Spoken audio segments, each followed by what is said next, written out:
Hello अस्सलाम वालेकुम guys, क्या हाल हैं आपके। My name is Asnain and we are going to discuss today gender and development. Last time हमने डिस्कस किया था विड एंड वैड और आज का हमारा जो टॉपिक है वो है गैड, gender and development. Width and वैड में हमने ये देखा था कि उन अप्रोचेस का जो मेन गोल था वो ये था कि विमेन को डेवलपमेंट प्रोसेस के अंदर इंटीग्रेट करना था।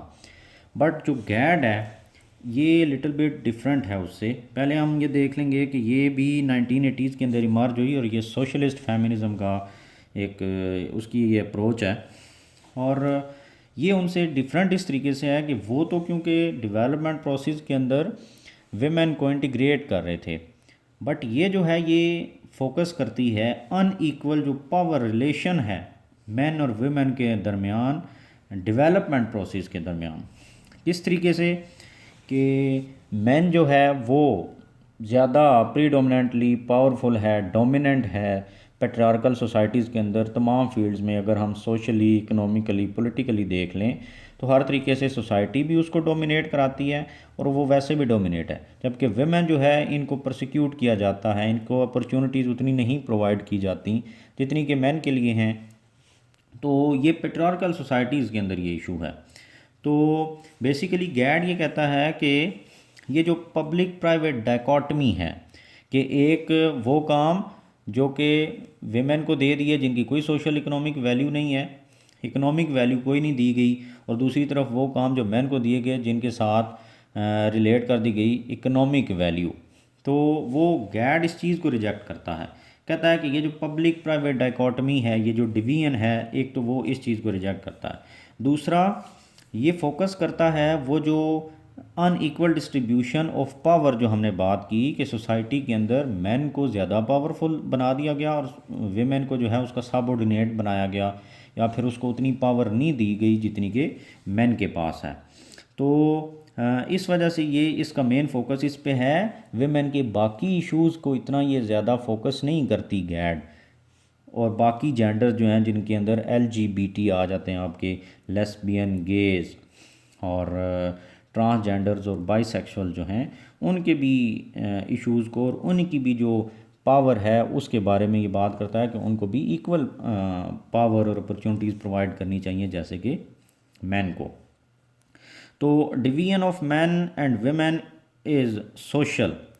और वो गैड ये कहता है कि ये क्योंकि हमारी सोसाइटी पेट्रियार्कल है, मैन ज़्यादा डोमिनेट करता है, तो ये जो डाइकॉटमी है ना, ये जो डिवीजन है पावर की कि मैन पॉलिटिकली भी स्ट्रॉन्ग है, मैन इकोनॉमिकली भी स्ट्रॉन्ग है, मैन जो है वो सोशली भी स्ट्रॉन्ग है।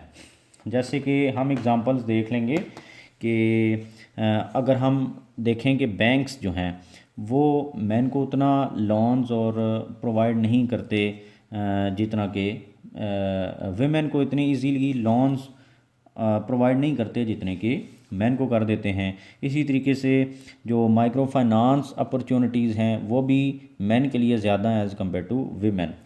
ये तमाम चीज़ें वो हैं जिनको गैड कहता है कि ये मैन को ज़्यादा स्ट्रॉन्ग बनाती हैं। पॉलिटिकली अगर हम देखेंगे तो फॉर एग्ज़ाम्पल, क्योंकि ये हमारा CSS में आता है तो हम पाकिस्तान के साथ रेलिवेंट इसको बनाना हमारे लिए ज़रूरी है क्योंकि क्वेश्चन इसी तरीके से आता है। तो पॉलिटिकली हम देखेंगे कि पाकिस्तान के अंदर जो है वो 17% कोटा जो है वो वुमेन को दिया गया है। तो आप 2021 के अंदर भी ये क्वेश्चन दिया गया कि क्या कोटा जो है वुमेन को पॉलिटिकली मेन स्ट्रीम कर सकते हैं, नहीं।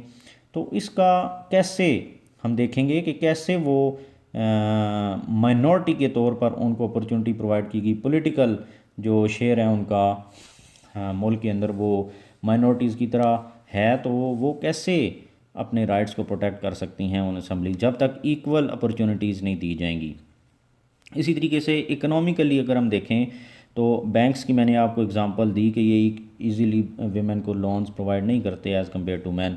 सिमिलरली आप जॉब्स अपॉर्चुनिटीज़ देख लें, ऑफिसेज प्राइवेट के अंदर भी बाकी जो गवर्नमेंट है वहाँ पर भी वीमेन की सीट्स कम प्रोवाइड की जाती हैं, वहाँ पर भी कोटाज लगा दिए जाते हैं वीमेन के लिए एज़ कम्पेयर, जबकि मैन जो हैं उनको ज़्यादा अपॉर्चुनिटीज़ प्रोवाइड की जाती हैं। तो गैड जो है बेसिकली वो कहता है कि ये जो अनइक्वल पावर रिलेशन है ये बहुत गलत है। इसको रीडिस्ट्रीब्यूट करना है आपने पावर को। पावर जो है वो इक्वल डिस्ट्रीब्यूशन होनी चाहिए या फिर रीडिस्ट्रीब्यूशन ऑफ पावर होनी चाहिए मैन और वुमेन या बाकी जेंडर्स के दरमियान, between man and other genders.